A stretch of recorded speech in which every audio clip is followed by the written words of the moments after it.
전세계는 2020년에 코로나19라는 초유의 사태를 경험하고 전례 없는 경제 사회의 위기를 맞습니다. 이제 한 해를 마무리해가면서 서서히 전세계에 영향력 있는 금융회사들이 지난 1년간의 코로나 대응을 비롯해 각종 경제 수치들을 종합해 국가별로 평가를 내리는 시즌이 온 것입니다. 그런데 유독 한국에 대해 내린 평가가 관심을 끌고 있습니다. 일부 세계적인 금융회사는 한국에 대해서 이례적으로 강렬한 평가를 내리고 있는 모습도 연출됩니다. 또한 IMF는 이쯤해서 2020년 GDP 전망치를 발표했는데 한국은 작은 땅덩어리에서 믿을 수 없는 일을 했다고 합니다. 세계적으로 유명한 금융회사들부터 IMF에 이르기까지 한국의 2020년을 어떻게 바라보고 있는지 살펴보겠습니다. 첫 번째, 아시아에서는 한국에 투자하라. 글로벌 투자은행 크레디트 스위스가 최근 서구권의 코로나19 재확산세가 아시아 경제에 미치는 영향은 제한적이라는 의견을 제시했습니다. 특히 아시아 증시 중 한국을 가장 선호한다고 밝혔습니다. 크레디트 스위스의 댄 파이먼 아태지역 증권 전략 공동대표는 27일 미 CNBC 방송에 출연해 서구 선진국의 코로나19 2차 확산에도 아시아 경제는 회복세를 보일 것이라고 말했습니다. 그는 코로나19 이후 서구권의 서비스 지출이 크게 줄었지만 소비 형태가 서비스에서 상품으로 옮겨진 데 따라 아시아 국가의 수출은 최근 개선되고 있다고 판단 근거를 설명했습니다. 특히 그는 코로나19 사태에 잘 대처하는 몇몇 국가에 투자할 만하다며 호주와 싱가포르도 예를 들었지만 그 중에서도 한국을 최선호 국가로 제시했습니다. 파이먼은 한국은 코로나19에 잘 대처했고 코로나19와 관련해서는 내부 문제가 그다지 많지 않다며 한국의 수출 전망도 좋아졌다고 평가했습니다. 업계에서는 지금과 같은 팬데믹 상황에서 투자는 일정 부분 꺼려지기 마련인데 한국은 감염이 확산될 만하면 다시 잠재우는 능력이 굉장히 탁월한 데다가 감염을 측정하고 공개하는 방식이 매우 투명해 투자가들이 가장 선호할 수밖에 없다고 덧붙입니다. 일부 국가들은 여전히 팬데믹이 확산되는 것도 문제이며 확진자가 적다고 하는 일본과 같은 일부 국가들도 투명하지 않은 시스템이 문제가 되기 때문에 결국 한국에 쏠림 현상이 생길 수밖에 없다는 것입니다. 두 번째, 한국 내년 1분기 코로나 이전 회복한다. 글로벌 투자은행 모건 스탠리는 내년 1분기에 한국의 국내 총생산 GDP가 코로나19 사태 이전 수준을 회복할 것으로 28일 전망했습니다. 모건 스탠리는 이날 한국 경제 전망 보고서에서 한국의 경기 회복세가 이어질 가능성이 크다며 이 같은 관측을 내놨습니다. 모건 스탠리는 일시적 경제활동 억제가 내수를 압박했는데도 올해 3분기 한국 GDP 성장률은 수출 회복을 바탕으로 깜짝 실적을 기록했다며 저점은 2분기에 찍은 것으로 보인다고 평가했습니다. 아울러 정책 대응과 봉쇄 조치 완화로 세계 경제가 회복되는 가운데 한국의 수출은 회복세를 유지할 것으로 예상한다고 내다봤습니다. 또 은행은 내수 측면에서는 사회적 거리두기 단계의 1단계 하향으로 내수 지표가 더 회복될 수 있을 것이라며 코로나19 확산 방지를 위한 효과적인 제도 대응이 경기 회복 궤도를 유지하는 데 도움을 줄 것으로 본다고 진단했습니다. 한국은 잘하고 있으며 내년에는 코로나 이전으로 회복한다는 것이 별것 아닌 것처럼 들릴 수도 있으나 미국의 주요 업체 CEO들은 미국의 경우 2021년 말까지 코로나 영향이 심각할 것으로 봤다고 CNBC는 보도했습니다. CNBC는 GM, 애플, 존슨앤존슨 등 미국에서 가장 힘이 있는 기업들을 대상으로 미국 기업 회복에 대한 조사를 했는데 이러한 가장 탁월한 기업들조차 이러한 응답을 한 것은 코로나19로 인한 미국의 경제 불확실성이 얼마나 큰지 나타내준다고 평가했습니다. 그 와중에 한국은 코로나 이전으로 경제가 돌아간다는 것은 대단한 성과인 것입니다. 모건 스탠리는 한국은 올해 추세 이하의 성장 국면에서 내년에는 골디락스, 뜨겁지도 차갑지도 않은 이상적 경제 상황 국면으로 전환할 것이라고 예상했습니다. 세 번째, 한국에 돈이 몰릴 수밖에 없다. 노무라 증권. 노무라 증권의 세스 전략가는 한국 증시에 돈이 몰릴 수밖에 없는 이유 3가지를 얘기합니다. 그는 한국의 다른 아시아 증시보다 돈이 많이 몰리는 현상이 나오고 있는데 놀랄 일은 아니라면서 첫 번째로 한국은 부동산 시장 전망이 밝지 않고 유동자금이 금융자산으로 몰릴 수밖에 없는데 이 상황에 주식이 유일한 길이라고 지적했습니다. 두 번째로 주식에 돈을 넣을 수 있도록 코로나19가 한국에서 효과적으로 통제된 점을 꼽았습니다. 한국의 코로나 통제는 외인들에게도 매력적인 투자의 환경을 제공하기 때문에 불안감을 해소시켜 한국의 투자를 가속화시킨다고 말하고 있습니다.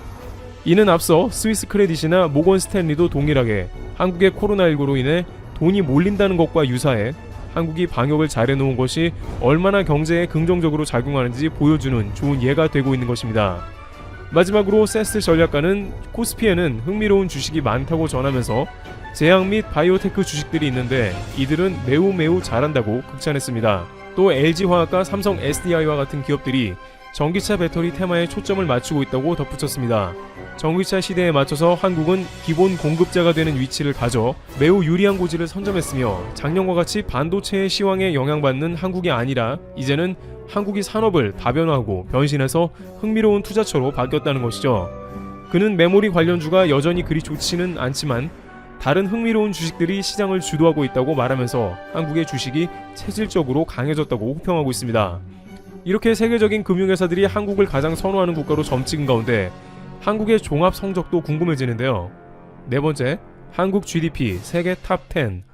한국은 이 와중에 2020년 전세계 GDP 순위에서 10위를 기록해 탑 10에 들어있는 모습이 나옵니다. IMF는 세계경제 아웃룩 데이터베이스를 통해서 2020년 10월에 GDP 누계를 발표한 모습이 나왔습니다. 한국보다 약간 GDP가 높은 나라들은 7위 프랑스, 8위 이탈리아, 9위 캐나다 정도로 파악되며 한국을 이어 가장 넓은 땅을 가진 자원보국 러시아와 브라질이 그 뒤를 잇는 모습을 보이고 있습니다.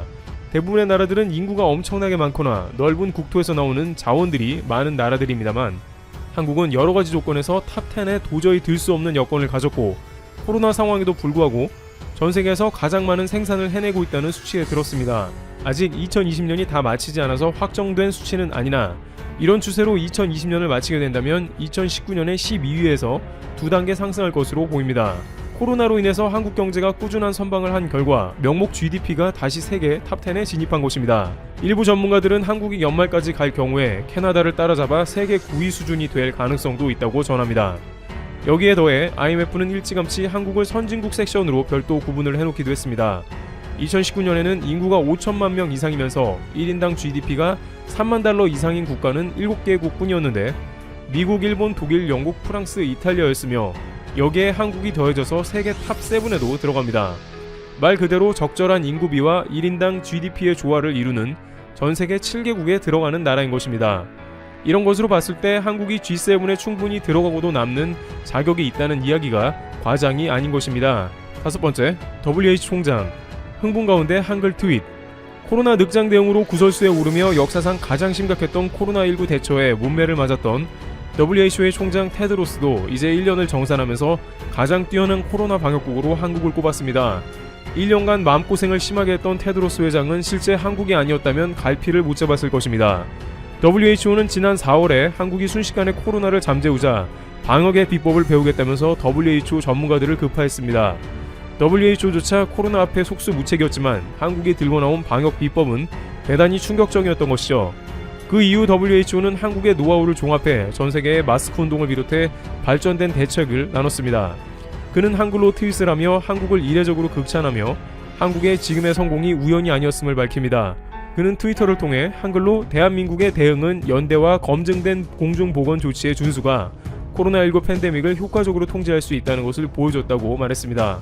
이는 오로지 한국에 전하는 감사 메시지로 한글까지 동원해서 그의 진심을 표한 것으로 한국의 코로나 대처를 다시 한번 돋보이겠습니다. 이와 같이 2020년이 서서히 마무리되어가면서 전세계에서 한 해의 성적표를 내밀기 시작하고 있습니다.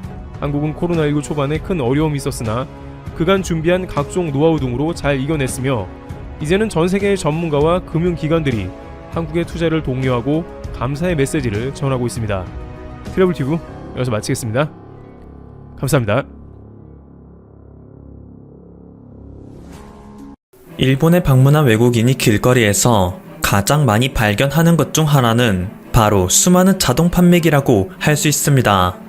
거리 곳곳에 설치되어 있는 일본의 자동 판매기는 자동 판매기의 수량만큼 다양하고 많은 것들이 판매되고 있죠. 2018년 기준 일본 내에 설치되어 있는 자동 판매기 개수는 294만 대에 달했습니다. 일본의 총 인구수가 1억 2,600만 명이라는 점을 감안하면 일본 국민 43명당 한 대의 보급률인 것입니다. 이 자판기들이 1년간 발생시키는 매출액은 무려 4조 7,360억엔, 하나로 50조 원에 달하여 그 시장 규모는 웬만한 대기업을 뛰어넘는 수준입니다. 그리고 일본에서는 흔히 자동 판매기를 일본의 자랑스러운 문화 중 하나라 소개합니다. 일본은 치안이 뛰어나고 민도가 우수하기에 자동 판매기가 도난당할 걱정을 하지 않는다는 것이 그 이유이죠. 또한 일본의 자동 판매기가 흔해진 이유는 근면 성실한 일본인들이 편의점에 가는 시간조차 아끼기 위해 자동 판매기에서 음료를 구매하여 마시는 것이기 때문에 일본의 자동 판매기는 일본의 근면 성실한 민족성을 상징한다는 자부심을 자주 홍보합니다. 그런데 이러한 일본의 자판기는 과거 한국 때문에 큰 위기를 겪은 역사가 있습니다. 때는 1990년대였죠. 당시 일본의 자판기 내부에서는 구멍 뚫린 동전이 대거 발견되는 사건이 발생했습니다. 물론 한국에서도 우리가 어렸던 시절 동전의 가운데 구멍을 뚫어 실을 엮은 후 이를 자판기 혹은 오락기에 넣었다 빼는 방식이 인터넷상에 공유되며 사회적 문제로 떠오른 바가 있습니다.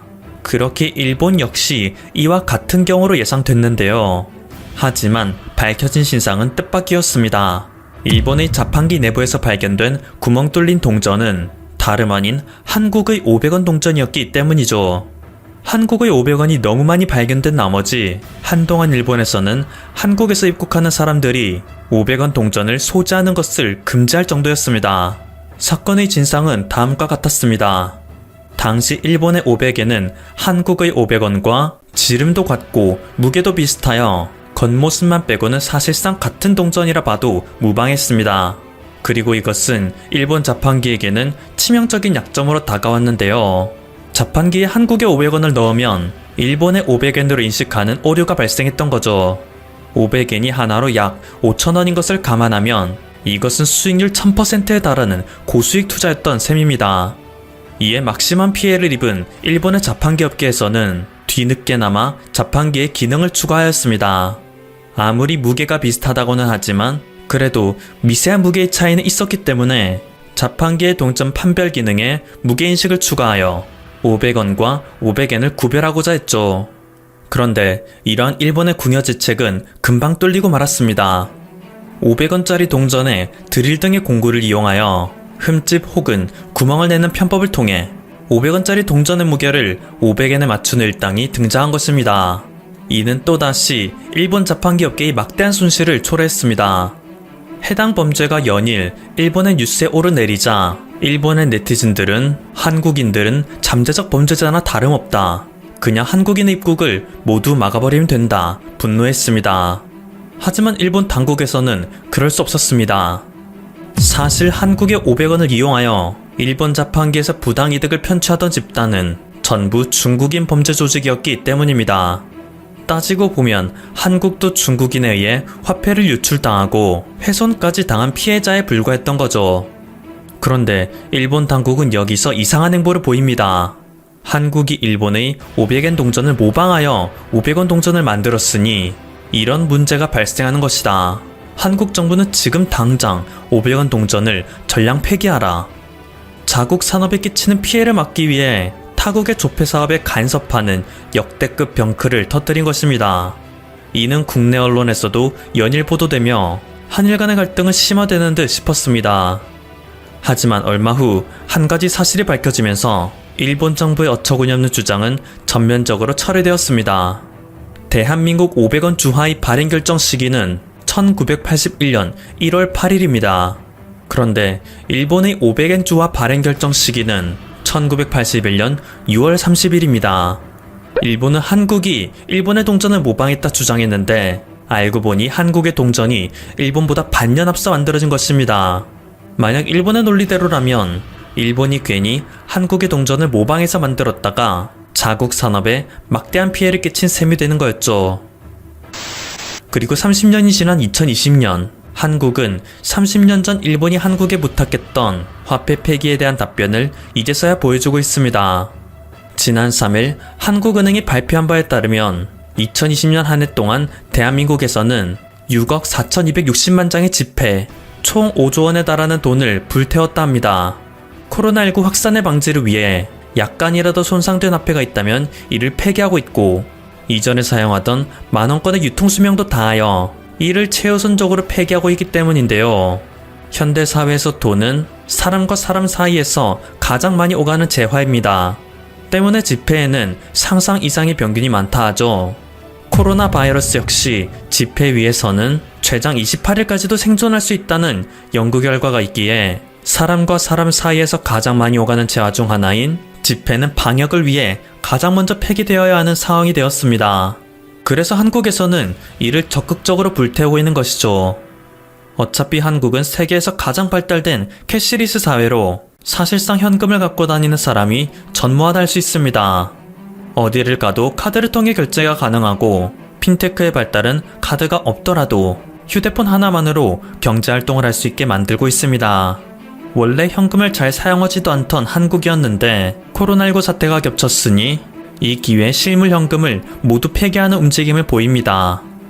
그런데 옆나라 일본에서는 이 모습을 보고 충격에 빠졌습니다. 최근 일본은 코로나19 감염자 수는 물론이고 사망자 수 역시 역대 최다 기록을 경신하고 있습니다. 때문에 원래대로라면 2월에 끝났어야 할 긴급사태 연장은 한 달의 기간이 더 연장되었죠. 이 모든 것은 스가 총리의 강력한 의지 때문입니다. 일본이 올림픽을 해냈다는 메시지를 주자 전 세계가 코로나19로 힘든 시기를 겪고 있지만 방역 모범국인 일본이 올림픽을 성공적으로 개최함으로써 전 세계의 희망의 상징이 되고자 하는 것입니다. 요즘 스가 총리가 보이는 행보는 오직 올림픽만 염두에 두고 있습니다. 하지만 이에 대한 일본의 반응은 심상치 않습니다. 일본 국민들은 이제 대부분 스가에게 등을 돌렸고 일본의 언론들조차 스가에 대해 조롱 기사만 쓰기 바쁘기 때문입니다. 한 달 내에 반드시 개선시킨다더니 이제는 정부에 대한 불신만 높아졌다. 이제 스가 말고 다른 사람이 하는 게 어떨까? 비상사태 선언은 기업의 파산과 실업을 증가시킨다. 라며 일본에서 유명한 우익 언론조차 스가 총리를 손절하는 태세를 보이고 있습니다. 일본 국민들은 올림픽 개최 같은 현실성 없는 소리나 하지 말고 한국처럼 캐시리스 사회를 만드는데 집중하는 게 맞지 않나? 현금 없이 살 수 없는 일본 사회의 구조는 아무리 방역을 열심히 해도 코로나에 취약할 수밖에 없다. 라며 스가 내각에 대한 비판의 목소리를 키우고 있습니다. 하지만 이것은 현실적으로 쉽지 않은 문제입니다. 이것의 실현을 위해서는 누구보다도 일본의 은행권이 가장 나서야 할 것입니다. 하지만 일본은 2020년 1월에서야 플로피 디스크의 취급을 종료하는 움직임에 나섰습니다. 한국은 2000년대 초에만 잠깐 사용했던 구시대의 산물을 일본은 아직까지 널리 사용하고 있었던 것입니다. 또한 일본에서는 개인이 인터넷 뱅킹을 이용하는 것도 쉽지 않습니다. 심지어 인터넷 뱅킹 서비스는 부가 서비스에 해당하기에 이를 이용하려면 이용요금을 납부해야 하죠. 은행 측이 이 서비스를 구축하는데 돈을 들였으니 서비스의 이용자가 돈을 지불하는 것은 당연하다는 것인데요. 고객들이 인터넷 뱅킹을 이용하면서 발생하는 막대한 비용 절감은 전혀 고려하지 않는 아둔한 사고방식입니다. 이렇게 금융개혁에 가장 앞서야 할 금융권이 구시대로부터 벗어나려는 기미조차 보이지 않으니 오늘날 일본은 여전히 현금만을 선호하고 있고 젊은이들조차 신용카드를 사용하는 방법을 모르는 시대 퇴행적인 국가로 전락하고 있는 것입니다. 지금까지 퍼플투브였습니다. 여러분의 구독과 좋아요 그리고 알림 설정은 콘텐츠 제작에 큰 힘이 됩니다. 감사합니다.